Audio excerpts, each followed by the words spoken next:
आंब्याचा सीझन चालू झाला की घरोघरी हा आमरस केलाच जातो. पण तोच आमरस जर शिल्लक राहिला, तो काळा पडू नये त्यासाठी मी इथे तुम्हाला काही टिप्स सांगणार आहे.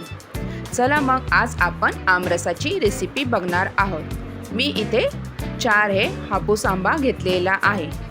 आता हे आंबे आपल्याला स्वच्छ पाण्याने धुवून घ्यायचा आहे, जेणेकरून आंब्यावर काही चीक असेल तर तो निघून जाईल. आता आपल्याला आंबे खराब आहे की नाही हे ओळखण्यासाठी तुम्ही आंब्याच्या खालच्या भागाला असे प्रेस करून बघा. आता हा आंबा मी खालनं प्रेस करून बघितलेला आहे. असे ह्या आंब्याच्या खालच्या साईडनी प्रेस केल्यानंतर तो खोलगट भाग तसाच राहील, वर येणार नाही. म्हणजे तुमचा आंबा हा चिरल्यानंतर खराब निघणार नाही. जर ते खोलगट भाग वर आला तर आंबा खराब निघेल. आता मी इथे तुम्हाला सोपी पद्धत दाखवणार आहे आमरस करायची. मी इथे हे सगळे आंबे चिरून घेणार आहे. सगळ्या आंब्याचे फोडी करून घेणार आहे. इथे आपण फोडी केले तर आपल्याला कळतेही आपला आंबा हा खराब आहे की नाही. तर तुम्ही बघू शकता हा आंबा आपला चांगला निघालेला आहे. अशा प्रकारे मी सगळ्या आंब्याचे फोडी करून घेणार आहे. जर तुम्ही खालच्या साईडने आंब्याच्या प्रेस केले आणि तो खोलगट भाग वरती आला तर समजा तुमचा आंबा हा खराब निघणार आहे. काही आंबे हे खाली पडलेले असतात, त्यामुळे ते कुळीच्या साईडनी खराब निघतात. आता मी इथे 1 चमचा असा टोकीला चमचा घेतलेला आहे, जेणेकरून आपल्याला हे फोडी केल्यात आहे आंब्याच्या ते असे आंब्याचा गर आपल्याला काढता येईल. आता मी हे सगळे गर आंब्याचे सालीचे काढून घेणार आहे व मिक्सरच्या भांड्यातच डायरेक्ट टाकणार आहे. अजिबात सालीला काहीही आंबा शिल्लक राहत नाही. साल एकदम पुसून निघते, तुम्ही इथे बघू शकता. आपण आंबा हा डायरेक्ट पिळून करतो त्यावेळेस आंब्याच्या सालीला खूप असा गर राहतो. त्यामुळे अशा प्रकारे तुम्ही आंब्याच्या फोडी करून चमच्याच्या साहाय्याने हे आंब्याचा सगळा गर काढून घेऊ शकता. कुळी ही एकदम पांढरी शुभ्र निघते अशा चमच्याने काढल्यावर. आता इथे आंब्याच्या सगळ्या फोडी काढून झालेल्या आहेत. तुम्ही इथे साली बघू शकता, अजिबात सालीला काही राहिले नाही. आता मी तुम्हाला इथं कुळीचे दाखवत आहे. कुळी पण आपल्याला असे चमच्याने सगळं काढून घ्यायचे आहे. पूर्ण एकूणा एक हा कुळीचा गर निघतो व कुळी आपली पांढरी शुभ्र ही निघत असते.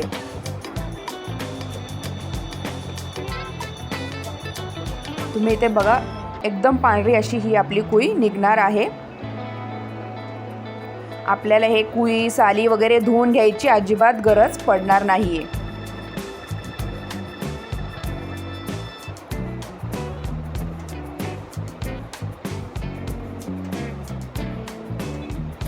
पूर्ण जो गर असतो आंब्याचा तो कुळीमधनं निघालेला आहे. तुम्ही इथे बघा, पांढरी शुभ्र आपली इथं कुळी निघालेली आहे. धुवायची अजिबात गरज नाही.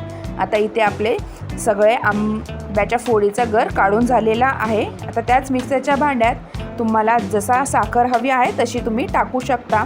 आंब्याचा पण गोडवा त्यात असतो, त्यामुळे साखर आपल्याला इथे थोडीशी कमीच टाकायची आहे. तर हापूस आंबा आहे त्यामुळे तो गोडसर असा आहे. आता आंबा इथे आपला काळा पडू नये त्यासाठी एक टिप म्हणून आपल्याला इथे 2-3 असे बर्फाचे खडे इथे टाकायचे आहे व मिक्सरमधनं आपल्याला हे बारीक करून घ्यायचे आहे. छानपैकी इथे आपला आमरस रेडी झालेला आहे. आता हा काळा पडू नये त्यासाठी आपल्याला हे आमरस स्टीलच्या जर्मलच्या भांड्यात अजिबात काढायचा नाही. स्टीलच्या भांड्यात ठेवला तर तो आमरस हा काळा पडणार आहे. त्यामुळे असे काचेचे भांडे किंवा प्लास्टिकचे भांड्यात तुम्ही हा आमरस काढून ठेवा आणि चमच्याने असे आपल्याला मिक्स करायचे आहे. आता हा आमरस काचेच्या भांड्यात काढला आहे त्यामुळे हा काळा पडणार नाही. आता इथे आमरस रेडी झाला आहे. तर मी 2 चमचे एवढे सुंठ विलायचीची पावडर टाकलेली आहे व थोडंसं चिमूटभर एवढे इथे मी मीठ टाकणार आहे. आता हे टाकल्यानंतर आपल्याला चांगले मिक्स करून घ्यायचे आहे.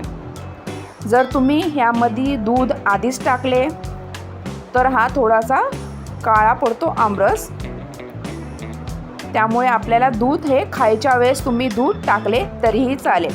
मस्तपैकी खायच्या वेळेस तुम्ही दूध, तूप, साजूक तूप मस्तपैकी आमरसावर टाकून पुरीसोबत, चपातीसोबत हा मस्तपैकी आमरस एन्जॉय करू शकता. अशा प्रकारे तुम्ही हा आमरस फ्रीजमध्ये जरी झाकून ठेवला तर हा काळा पडणार नाही. आपण काचेच्या भांड्यात ठेवला आहे त्यामुळे. अशा प्रकारे तुम्हाला माझ्या काही टिप्स व ही आमरसाची रेसिपी कशी वाटली नक्की कमेंटद्वारा कळवा व माझ्या चॅनलला लाईक, शेअर आणि सबस्क्राईब करायला विसरू नका. आणि हा व्हिडिओ शेवटपर्यंत तुम्ही बघितल्याबद्दल तुम्हा सगळ्यांचे खूप खूप धन्यवाद.